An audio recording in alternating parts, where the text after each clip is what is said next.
Imagine a secret society so powerful it infiltrates every sector of American society, from the White House to the streets, from politics to construction. This is no fiction. It's the reality of the Italian mob's influence in America. Our story begins not on American soil, but on the sun-drenched island of Sicily. Here, in response to foreign invasions, protective groups began to form.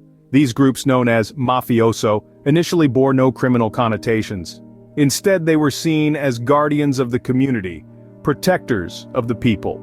But as the centuries rolled on, these protective groups began to evolve, undergoing a transformation as dark as the shadows in which they operated. By the 19th century, the term mafioso had become synonymous with violent criminal activities. The Sicilian Mafia, as they came to be known, expanded their influence through a mix of political corruption and intimidation, all while maintaining a strict code of conduct known as omerta. Then in the early 20th century, the Mafia found a new playground: America. Here they began to weave their intricate web of influence, extending their reach into every corner of society. They capitalized on prohibition, rising to power through the illegal sale of alcohol. This was merely the first step in their infiltration of American society, a foothold that would allow them to climb to dizzying heights of power. The American Mafia, while a separate entity to the Sicilian Mafia, mirrored their Sicilian counterparts in their tactics. They too used corruption and intimidation to spread their influence, and like their Sicilian counterparts, they thrived despite the many crackdowns that sought to dismantle their power. From humble beginnings in Sicily, the Italian mob has evolved into an unseen power, a shadowy undercurrent shaping American society. And this, my friends, is merely the tip of the iceberg. The real depth of their influence, the true extent of their power, is something we can only begin to fathom. The Prohibition era in the 1920s was a turning point for the Italian mob in America. It was their golden era. The introduction of the 18th Amendment, prohibiting the manufacture, sale, and transportation of alcohol, ironically, opened up a lucrative black market for the mobsters. This was an opportunity they seized with both hands, and an enterprise they capitalized on with ruthless efficiency. Suddenly, the Italian mob found themselves in control of an underground industry that was in high demand. They took charge of the production, importation, and distribution of alcohol, operating clandestinely to avoid the watchful eyes of the authorities. This illegal alcohol trade not only lined their pockets with vast amounts of money, but also expanded their sphere of influence. The mob's operations grew in scope and scale. They set up underground bars and clubs known as speakeasies, where the thirsty public could enjoy a drink away from the prying eyes of the law. These establishments became hotbeds of social activity, providing a much-needed outlet during a time of national austerity. The mob's control over these social spaces increased their power and influence, as they found themselves rubbing shoulders with politicians, law enforcement officers, and influential figures who frequented their establishments. This was a time when the mob started to infiltrate every layer of American society. Their wealth and influence allowed them to buy protection, silence opposition, and even manipulate laws. They were no longer just a criminal organization.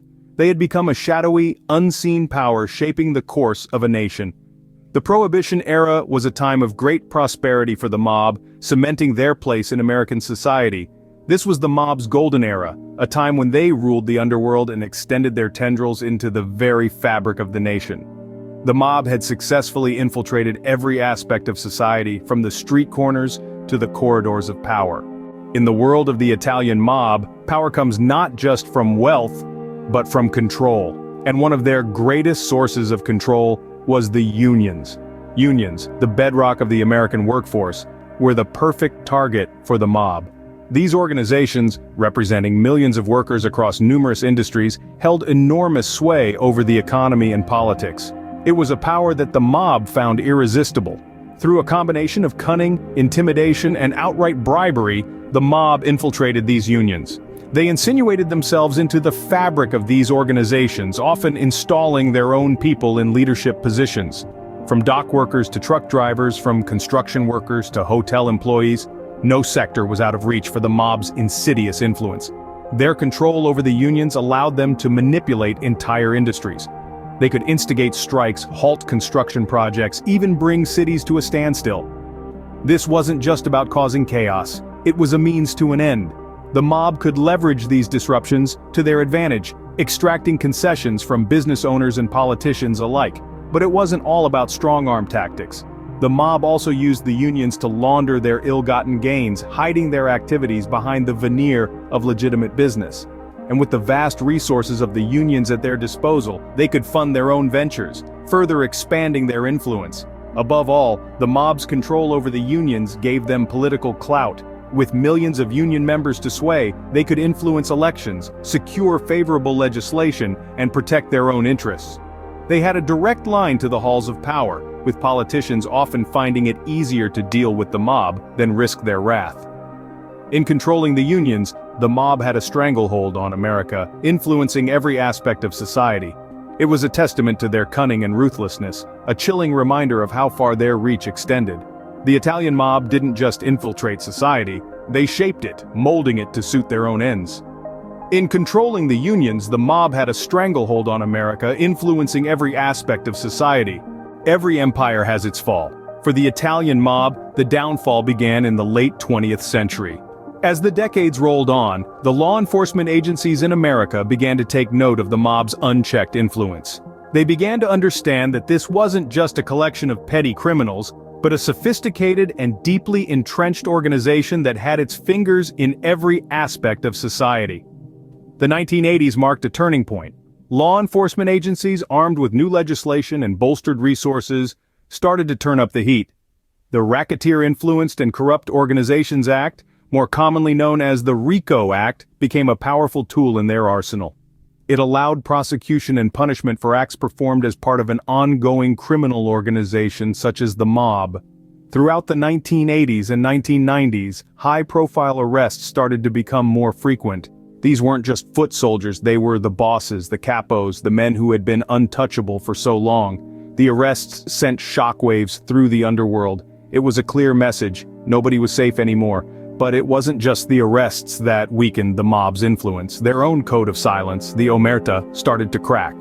Faced with lengthy prison sentences, some mobsters chose to break the sacred code and testify against their fellow members. The walls of silence, which had protected the mob for so long, were crumbling. The mob's grip on the unions began to loosen. With key figures behind bars and others turning informants, they could no longer exert the same level of control.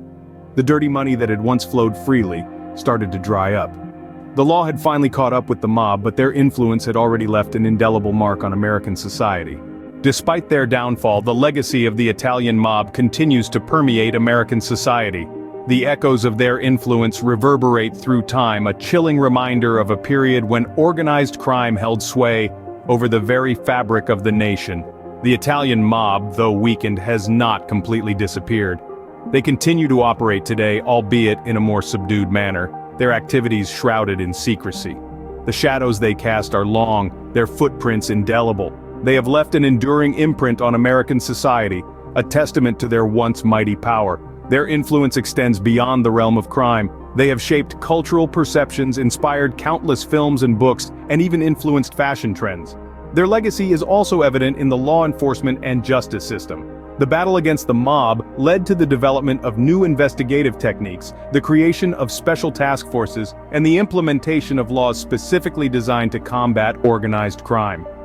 The Racketeer-Influenced and Corrupt Organizations Act, or RICO, is perhaps the most notable example, a legislation born out of the struggle against the mob.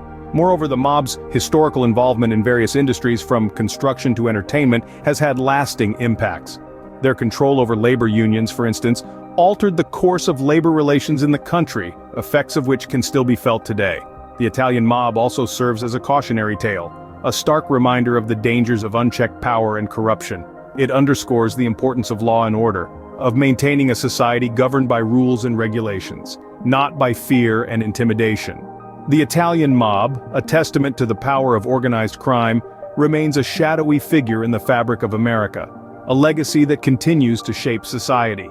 Their story is far from over, and as we move forward, we carry with us the lessons learned from this dark chapter in our history.